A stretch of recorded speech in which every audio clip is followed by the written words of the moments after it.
નમસ્કાર વિદ્યાર્થી મિત્રો, આપણે જે પાઠ શરૂ કરી છે રહીએ પાઠ 13 ભારતનો ભૂપોષ એટલે જમીન, આબોહવા એટલે શિયાળો, ઉનાળો, ચોમાસું, વનસ્પતિ અને વન્યજીવો, જેમાંથી આજે આપણે વનસ્પતિની અંદર જંગલોના પ્રકારો વિશે સમજવાનું છે. કેમ કે આનો આગલો જે વિષય હતો એ આપણે કદાચ ક્લાસની અંદર ભણી ગયા છીએ.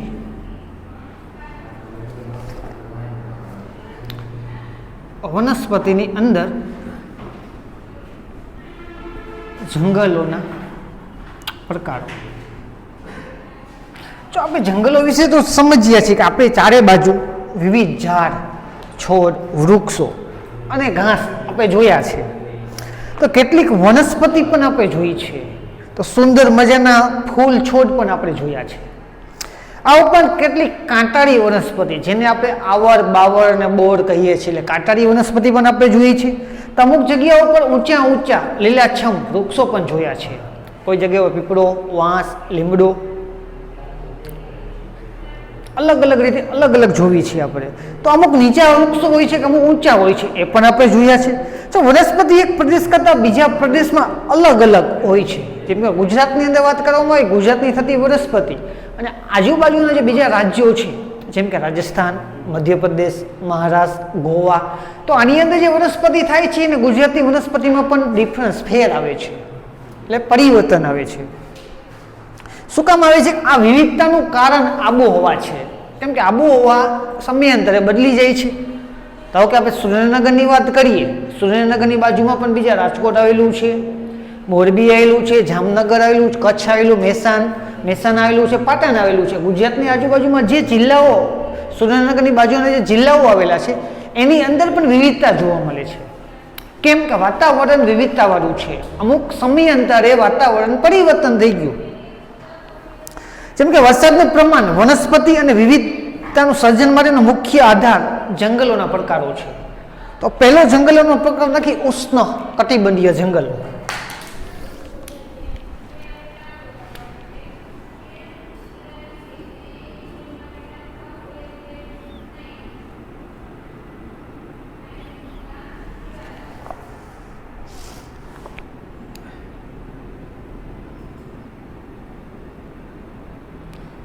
જો આ જંગલોની લાક્ષણિકતાની વાત કરવામાં આવે, જંગલોમાં વિવિધતા શું છે, તો એક લખી શકાય, આ જંગલની અંદર વરસાદનું પ્રમાણ વધારે છે.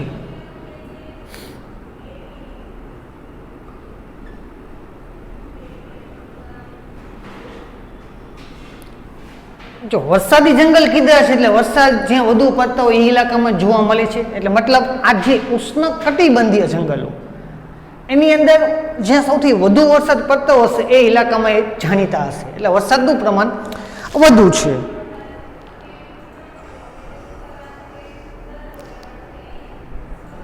બીજું લખી શકાય સૂરજનું કિરણ, એટલે સૂર્યનું કિરણ જમીન સુધી પહોંચતું નથી.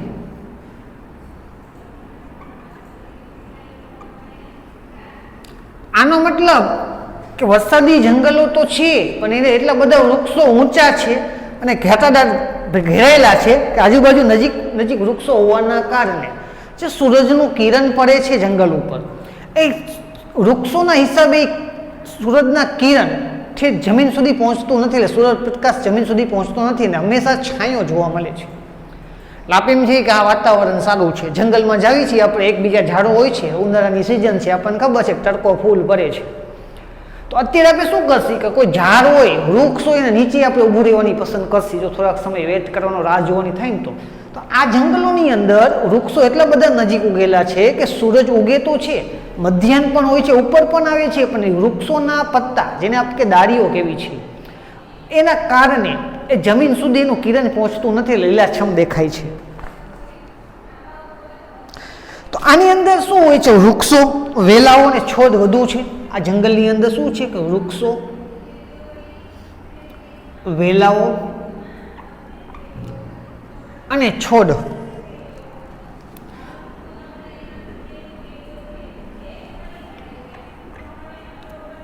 પ્રમાણ વધુ છે. આ જોવી છીએ આપણે. કે જ્યાં આપણે ખબર વૃક્ષો તો છે મોટા બધા, ઘણા બધા, વેલાઓ પણ છે. જો વેલાઓની વાત કરવામાં આવે એટલે જ આપણે કાંકરી કેવી છે, દૂધી કેવી, કાંકરી કેવી છે,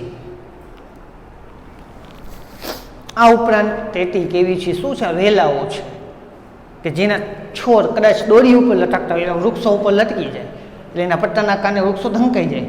છોડ એટલે નાના, જે ફૂલ છોડની વાત કરવી છે, જે કુંડની અંદર ઉગાડી શકાય એવા છોડનું પ્રમાણ પણ અહીંયા વધુ છે. ત્યાં વળી જોવામાં આવે તો જાત જાતના વૃક્ષોમાં એકસાથે પાન ખરતા નથી. જો આમાં એક વિશિષ્ટતા આવી, આટલા બધા વૃક્ષો હોવા છતાં આપણી એક ઋતુ છે પાનખર ઋતુ. આ વૃક્ષની ઉષ્ણકટિબંધીય જંગલની લાક્ષણિકતા છે કે આ જંગલોના વૃક્ષોના પાન એક સાથે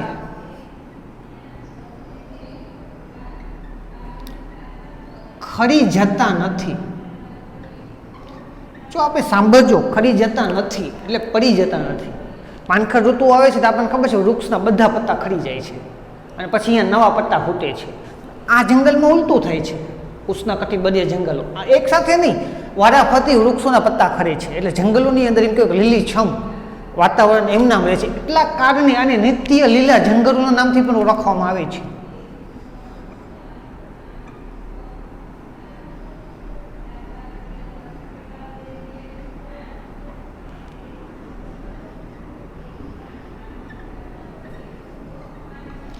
નિત્ય લીલા જંગલોના કારણે ઓળખાય છે.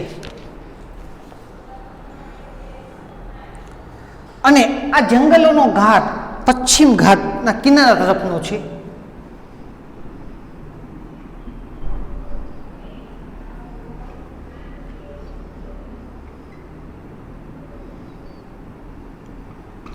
કિનારા તરફનો છે. જો પશ્ચિમ ઘાટ એટલે આપણે કીધું હતું ઉત્તર, દક્ષિણ, પૂર્વ, પશ્ચિમ. તો આ બાજુ છે એટલે એમ કહેવાય કે બાંગ્લાદેશ અને બાંગ્લાદેશની આજુબાજુનો જે વિસ્તાર છે, બાંગ્લાદેશની આજુબાજુનો વિસ્તાર, ત્યાં જંગલો જોવા મળે છે, જેને આપણે અસમ, મેઘાલય, ચેરાપુંજી કેવી છે, મ્યાનમાર કેવી છે, ભારતના ઇલાકાની અંદર પણ આ જોવા મળે છે. આ ઉપરાંત અંડમાન નિકોબાર દ્વીપ ટાપુઓ ઉપર પણ જોવા મળે છે. આ વૃક્ષોની જંગલોની અંદર થતા વૃક્ષોની નામ લેવામાં આવે તો મહોગની,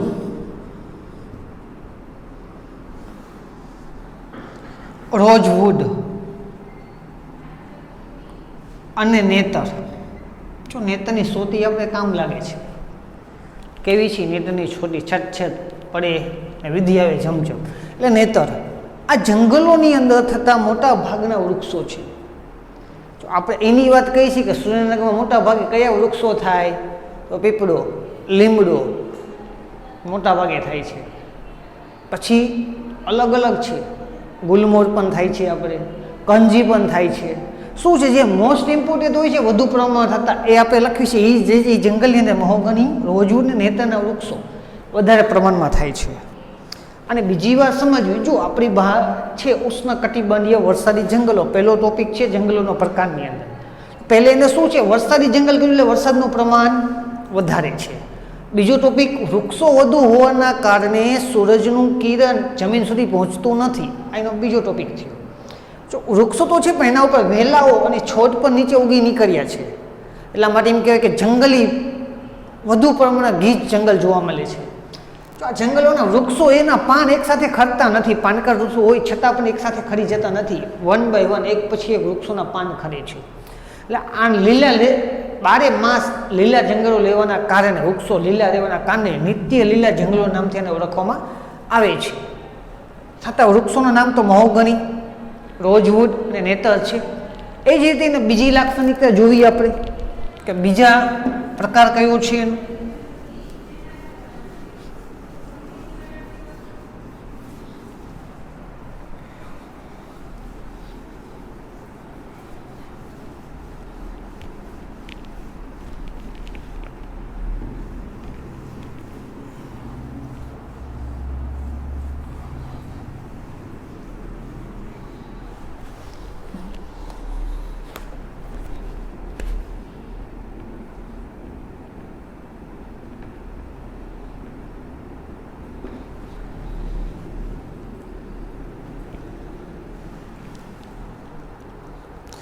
બીજો પ્રકાર આવ્યો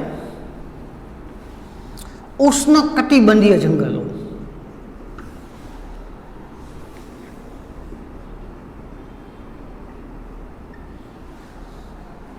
પાનખર જંગલ. જો આ પ્રકારના જંગલમાં ભારતના ઘણા મોટા ભાગમાં આવેલા છે. એટલે એમ કહેવાય છે કે દરેક જગ્યા ઉપર આ જંગલો જોવા મળે છે.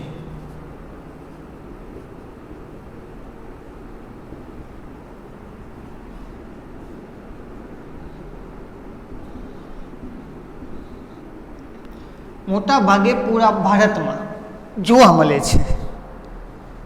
ઓછા ઘટાદાર જંગલોના વૃક્ષો, આ જંગલો ઓછા ઘટાદાર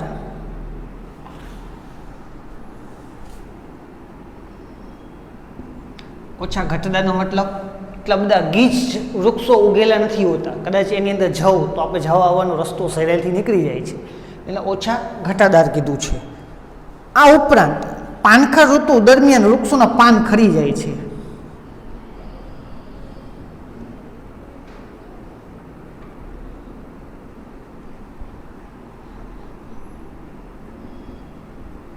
પાન ખરી જાય છે.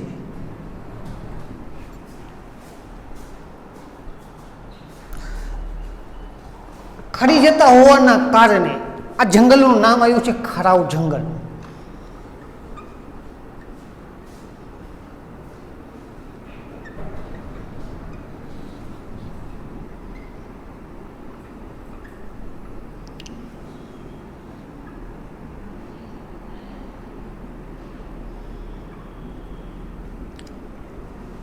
ખરાવ જંગલોના નામથી ઓળખવામાં આવે છે. આની અંદર મોટા ભાગે વૃક્ષો, કયા વૃક્ષો થાય છે તો એ પણ જોઈ લઈએ આપણે કે સાગ, સાલ, વાંસ, મહુદો, લીમડો,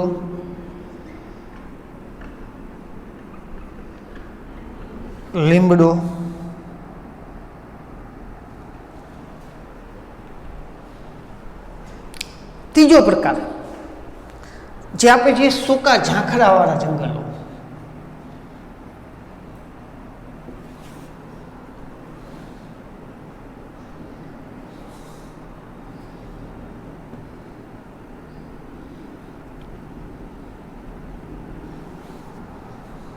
જો પેલું ઓછા વરસાદમાં થાય છે, ઓછા વરસાદવાળા પ્રદેશોમાં.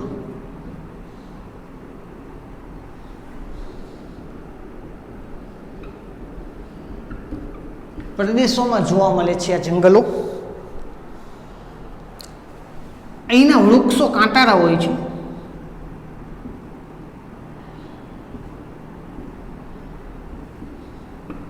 જો કાંટાળા કીધા એટલે એનું નામ યાદ રાખવું તો આવર, બાવર, બોર, પણ આપણે લક્ષી, થોર, ખેર, ખીજડો,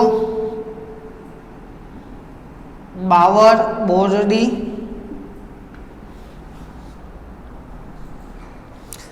ક્યાં જોવા મળે છે કે રાજસ્થાન, હરિયાણા, ગુજરાત. સમજવી બંને ટોપિકને બીજી વાર. પહેલો ટોપિક આપણે જોયો હતો ઉષ્ણકટિબંધીય વરસાદી જંગલો, જેની અંદર સૌથી વધુ વરસાદ પડતો ઇલાકામાં વૃક્ષોના પાન એકસાથે ખરી જતા નથી, અને એના નામો જોયા હતા આપણે, મહોગની, રોજની અને નેતર. એ જ રીતે ઉષ્ણકટિબંધીય વરસાદની જગ્યાએ છે પાનખર જંગલો. જો ઓલામાં વરસાદ હતો એટલે સૌથી વધુ વરસાદ પડતો હતો, અહીંયા પાનખર છે. પાનખર એટલે ઋતુનું નામ આવ્યું છે. આપણી જે ગુજરાતની એમ કે પાનખર ઋતુ આવે છે, પાનખર ઋતુની જે વૃક્ષોના પાન ખરી જાય છે, એ જ રીતે જંગલો પણ એવા હોય છે કે એકસાથે એ જંગલોની અંદર આખે આખા પાન ખરી જાય છે. જે મોટા ભાગે પૂરા ભારતમાં ગમે એ જગ્યા ઉપર જોવા મળે છે.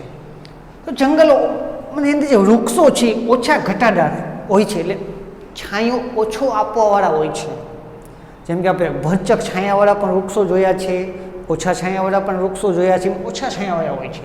હા, જ્યારે પણ પાનખર ઋતુની શરૂઆત થાય છે, ત્યારે આ વૃક્ષોના પત્તા પાન એક સાથે ખરી જાય છે, એટલે થોડાક સમય માટે વૃક્ષ બુઠ્ઠું થઈ જાય છે, એમ કહેવી છે, પત્તા વિનાનું થઈ જાય છે, અને જ્યારે નવા પત્તા ફૂટે છે પછી આપણે જોવાની મજા આવે છે.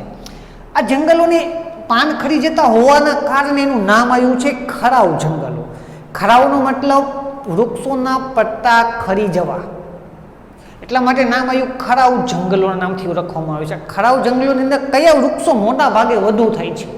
જો આપણી ચોપડીની અંદર જે વધુ થતા વૃક્ષોના નામ છે, મોટા ભાગે શું છે? શાક, સાલ, વાંસ, મહુડો, લીમડો.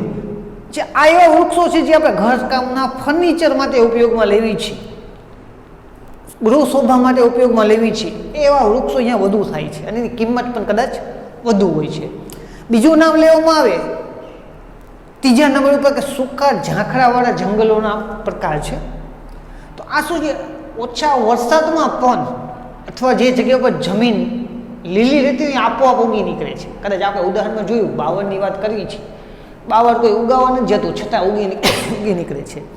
કેમ? જમીનના નીચે જે ભેજ રહેલો છે એના કારણે પણ તે ઉગી નીકળે છે. એટલા માટે એમ કીધું છે ગરમ પ્રદેશની અંદર પણ ઉગી નીકળે છે, સૂકા પ્રદેશમાં પણ ઉગી નીકળે છે. એક છે ઓછા વરસાદવાળો પ્રદેશ. જો ગુજરાતની અંદર વાત કરવામાં આવે તો રાજસ્થાન, કચ્છનું રણ નાનું મોટું, અને સૌરાષ્ટ્રના અમુક ઇલાકા. ભારતની વાત કરવામાં આવે તો આખો રાજસ્થાનનો રણ પ્રદેશ છે અને ગુજરાતના અમુક પ્રાંત આવે છે, ઇલાકો આવે છે, વિસ્તાર આવે છે. અહીંયા વૃક્ષો કાંટાવાળા વધુ હોય છે, એટલે કાંટાળી વનસ્પતિ આપણે કહેવી છે. કદાચ આપણે બોર ખાવાની ગમીમાં ચણી બોરી આવે છે અને મોટા બોરી આવે છે, તો પણ તે આંબલી પણ આવે છે, પણ એ બધા શું છે? કાંટા સાથે ઉગી નીકળે છે. કદાચ એને તોડવી હોય તો આપણે થોડીક મહેનત કરવી પડે. જેમ કે બોર્ડની ઘણી બધી બોર્ડની અંદર બોરડી ઊભી હોય, બોરા પણ હોય, પણ સીધો હાથ આપણે નાખી શકતા નથી. એટલે સીધો હાથ નાખીએ તો આપણા હાથમાં પણ કાંટા વાગી જાય છે, એટલે આપણે સાવધાનીપૂર્વક ખંખેરીને પછી ખાવી છે. મોટા ભાગે જો થોડ, આ એક મોટા ભાગે ખેતરની અંદર અથવા જમીન સીમા ઉપર જોવા મળે છે કે હાવ પતલા એવા ચારે બાજુથી નકરા કાંટા ઉગી નીકળ્યા હોય છે, એ ઠોર કહેવી છે. ખેર પણ છે, ખીજડો પણ છે. ખીજડો આમ તો એ કહેવાય છે કે પશુનો ચારો છે, પણ કાંટાવાળો હોય છે. બાવળ પણ આપણે જોયા છે, જે ગમે જગ્યા પર ફૂટી નીકળે છે. બોરડી પણ જોઈ લીધી, બોરડી નાની બોર, ચણી બોર ને મોટા બોર. તો સૌથી વધુ આ જંગલો ક્યાં છે? તો કે રાજસ્થાનના રણ પ્રદેશમાં, અને રાજસ્થાનમાં, હરિયાણામાં અને ગુજરાતની અંદર જંગલો સૌથી વધુ જોવા મળે છે. શું કામ કીધું? કે ઓછો વરસાદના કારણે જોવા મળે છે. તો રાજસ્થાનમાં ઓછો વરસાદ પડે છે, એમ ગુજરાતની અંદર પણ ઓછો વરસાદ પડે છે, એના કારણે સૌથી વધુ અહીંયા જોવા મળે છે.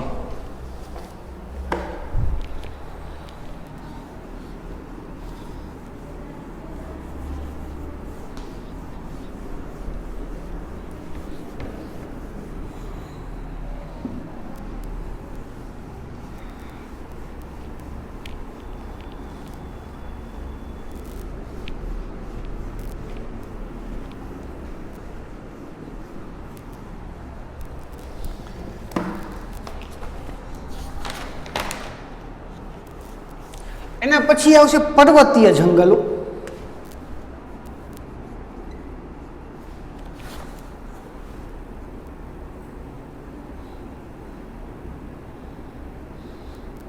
જો નામ સાથે કામ, પર્વત ઉપર થતા જંગલોને પર્વતીય જંગલો કેવી છે? આપણી મૌખિક વ્યાખ્યા છે, જે આપણે અવારનવાર ઉપયોગ કરીએ છીએ. લોકલ વ્યાખ્યા પણ કહી શકાય છે.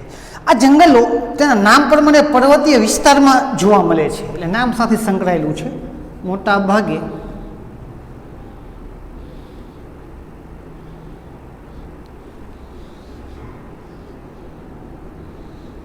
પર્વતીય વિસ્તારોમાં જોવા મળે છે.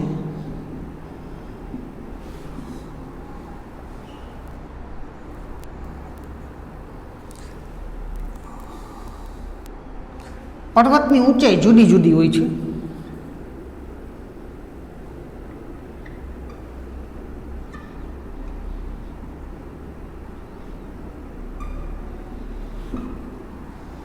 સમુદ્ર સપાટીથી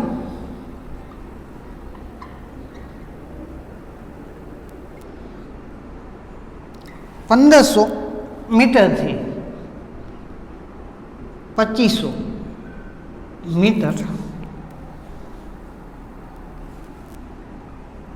સુધી ઉગતી વનસ્પતિને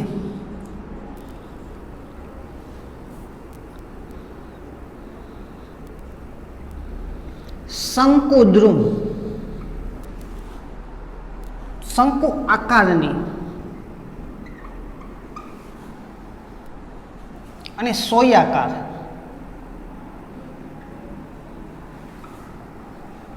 પાંદડા ધરાવતી છે.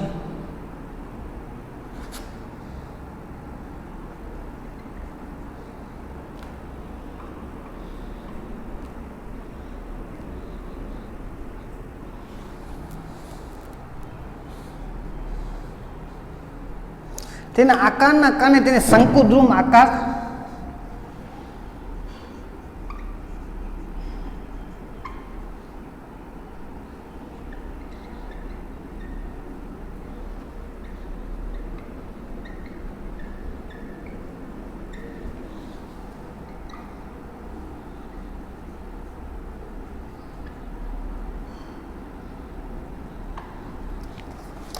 જો આને સમજવી.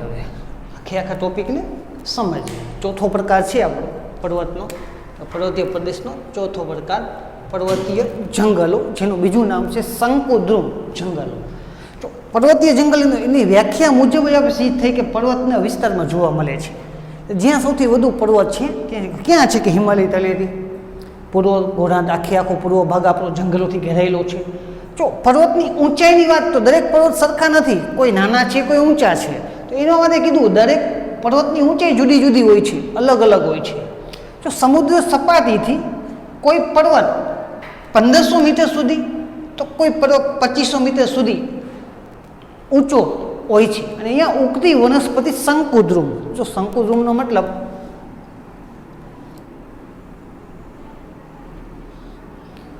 ઉપરથી સાંકડો જેમ નીચે આવે એમ પહોળો થતો જાય. અને શંકુદ્રુમ આપણે કેવી છે આકારની એના પત્તા હોય છે. આના વૃક્ષના પત્તા એ આપણે સોય જેવા અણીદાર હોય છે, એટલે અને લીછા પણ હોય છે. કોઈ પદાર્થ કે કોઈ વસ્તુ એની ઉપર પડે, અહીંયા કંઈ કદાચ કંઈ વસ્તુ પડી આવી રીતે, તો એ પત્તાના કારણે લસરીને સીધી નીચે પડે છે. એટલે મોટાભાગે આ જંગલોને પાંદડાઓ ધરાવતી અને મોટાભાગે શંકુદ્રુમ આકાર ધરાવતા કારણે પર્વતીય જંગલોનું બીજું નામ છે શંકુદ્રુમ જંગલો. પણ આ મોટાભાગે હિમાલયની અંદર આપણે જોયું છે કે હિમવર્ષા પડે છે, પરી ઢગલો થાય છે, એક જગ્યા ઉપર ભેગું થાય છે અને રમણીય વાતાવરણ પણ ઊભું કરે છે.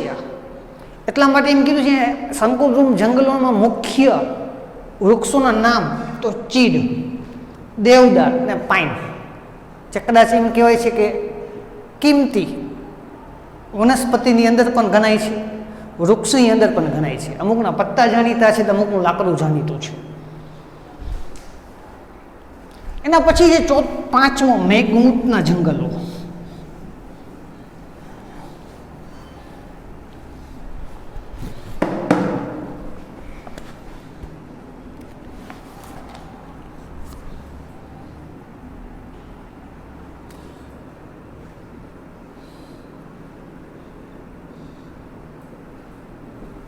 આની વાત કરો મેં આ પ્રકારના જંગલો સમુદ્રની ભરતીના ખારા પાણીમાં વિકસે છે. એટલે એમ કહેવાય સમુદ્રના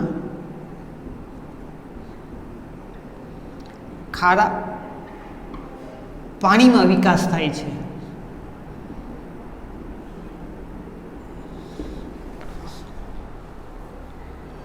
જંગલો ક્યાં છે? પશ્ચિમ બંગાળ,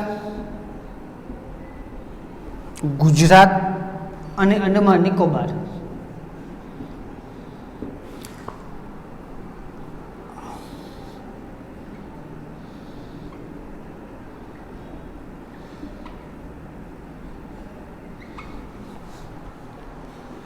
આ ઉપરાંત ગંગાના મૃત્તિકોણ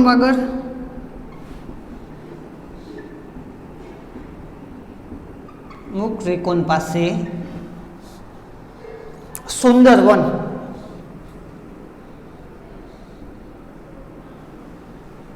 અભયારણ્ય આવેલું છે.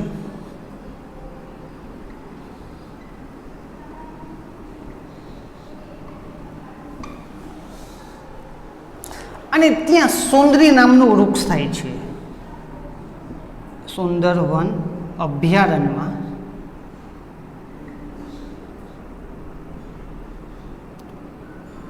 સુંદરી નામનું વૃક્ષ થાય. વૃક્ષનું વધુ પડતું થવાના કારણે અભયારણ્યનું નામ જ આપણે સુંદરવન અભયારણ્ય આપેલું છે. ગુજરાતના સમુદ્ર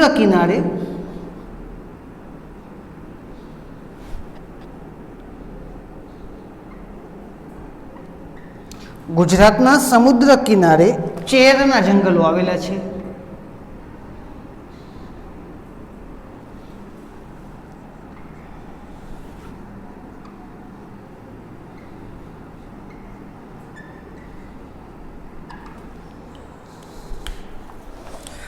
ટોપિકને સમજવી હોય શું છે આ.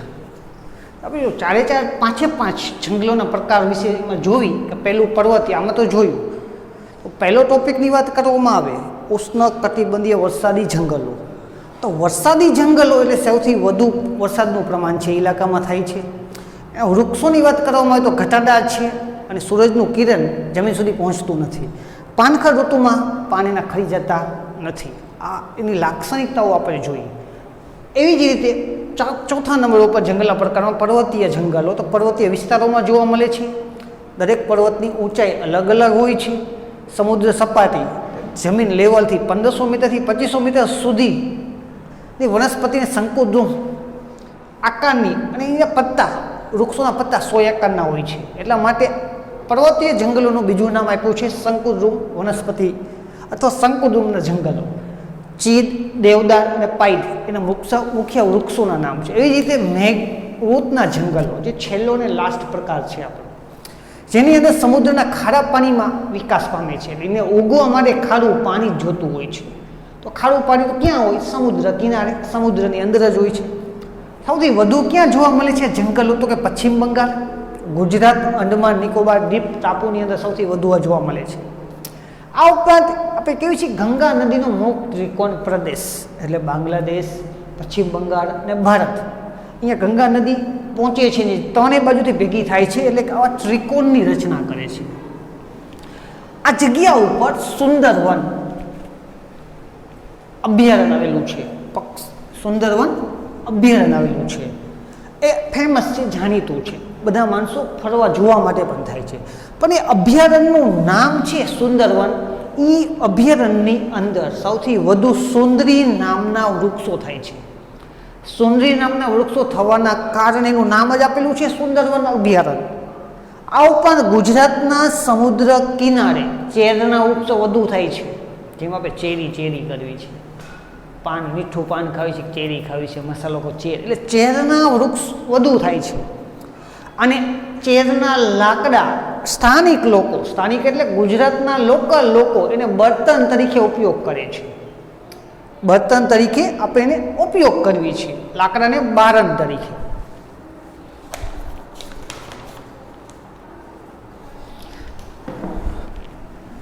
આની સાથે સાથે હવે આપણે એ પણ જોઈ લેવી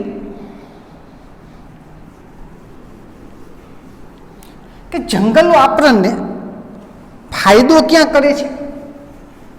એટલે એના ફાયદાઓ બે પ્રકારના, આર્થિક ફાયદાઓ અને પર્યાવરણીય ફાયદાઓ.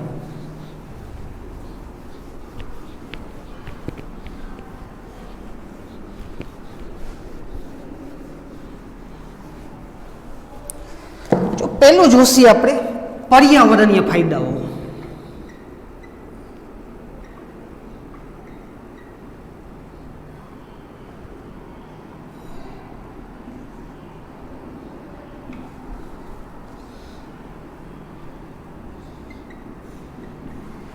અહીંયા છે આર્થિક ફાયદાઓ.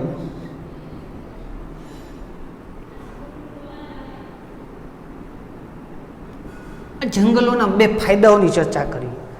પહેલું છે વાતાવરણને શુદ્ધ રાખે છે.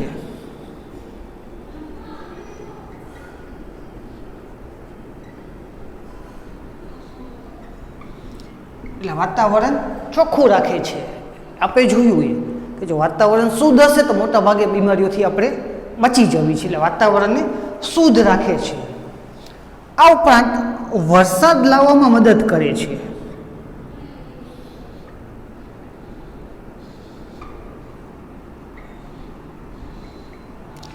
વૃક્ષો છે, વૃક્ષો હંમેશા વરસાદને ખેંચી લાવે છે. એટલે એમ કહેવાય છે કે સૌથી વધુ જ્યાં વૃક્ષો હશે અહીંયા વરસાદ પણ વધુ પડે છે, એટલે વરસાદ લાવવામાં વૃક્ષો આપણને મદદ કરે છે એમ પણ આપણે કહી શકીએ છીએ. આ ઉપરાંત જમીન ધોવાણને અટકાવે છે.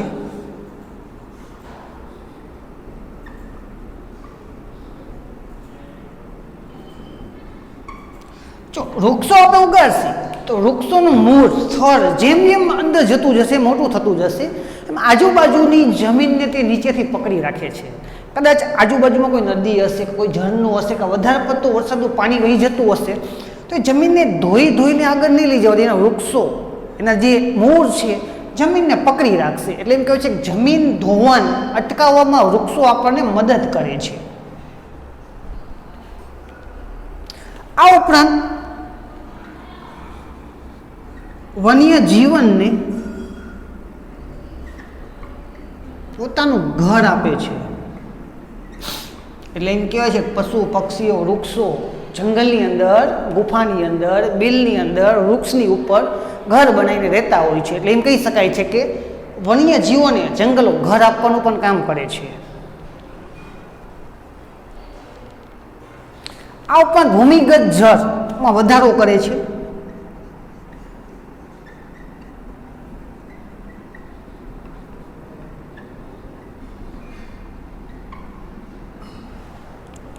આપણા ભૂમિગત જળ એટલે જે જમીનના નીચે જળ છે, જેને આપણે એમ કહીએ છીએ ડંકી ગાડીને, બોર ગાડીને, કૂવો ગાડીને આપણે બહાર કાઢીએ છીએ. તો જમીનના નીચે જે પાણી રહેલું છે એ પાણી જમીન ઉપરથી ચૂસીને નીચે પહોંચાડે છે. એટલે એ પાણીની અંદર પણ વધારો એ કરે છે. એટલે જમીનના નીચે રહેલા જળની અંદર પણ તે વધારો કરે છે. વૃક્ષો જો પર્યાવરણના ફાયદા જોવામાં આવે તો ઘણા બધા છે એની પાસે. વાતાવરણને શુદ્ધ રાખવું, વરસાદ લાવવી, જમીન ધોવાણ અટકાવવું, વૃક્ષો આખી ભૂમિગત જળની અંદર પણ વધારો કરવો. ખાલી એક ઝાડ આપણે વાવી છીએ તો એક ઝાડનો પણ ફાયદો છે એટલો કે આપણને છાંયો પણ આપે છે, બતન માટે લાકડું પણ આપે છે. અને પોતે જોવી છે કાર્ય શું કરે છે. એ જે બીજી બાબત છે કે આર્થિક ફાયદાઓ, તો એમાં એમ છે બળતણ અને ઇમારતી લાકડું આપે છે.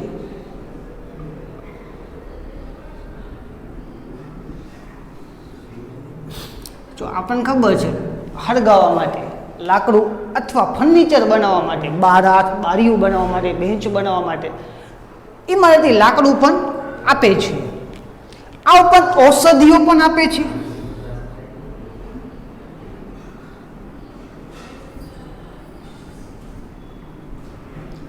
જંગલોની અંદર છે આર્થિક ફાયદાની અંદર વિવિધ પ્રકારની ઔષધિઓ પણ આયુર્વેદમાં એમ કહેવાય છે 2000થી વધુ પ્રકારના ઔષધિઓ છે, પણ જંગલો આપણને ઔષધિઓ પણ આપે છે. આ ઉપરાંત ઉદ્યોગોમાંથી કાચો માલ,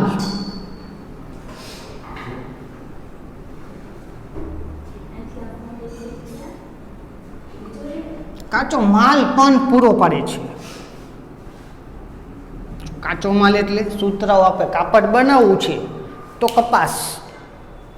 કપાસમાંથી સૂતરાઓ કાપડ બને, રૂમાંથી. પછી આપણે છે મગફળીમાંથી શેંગતેલ બને. એટલે એમ કહેવાય છે કે વૃક્ષો જમીન ઉપર આપણે કાચો માલ પણ આપણને પૂરો પાડે છે, જેમાંથી ઉદ્યોગ ધંધાનો વિકાસ થાય છે. આ ઉપરાંત ઘાસચારો પ્રાણીઓ માટે પણ છે. ઘાસચારો પણ પૂરો પાડે છે. જંગલો આપણને જે આપણા પશુ પક્ષીઓ ખાય છે અને એમનું આગળ જીવન ચાલે છે. આ ઉપરાંત જંગલી પેદાશો એટલે જંગલી પેદાશો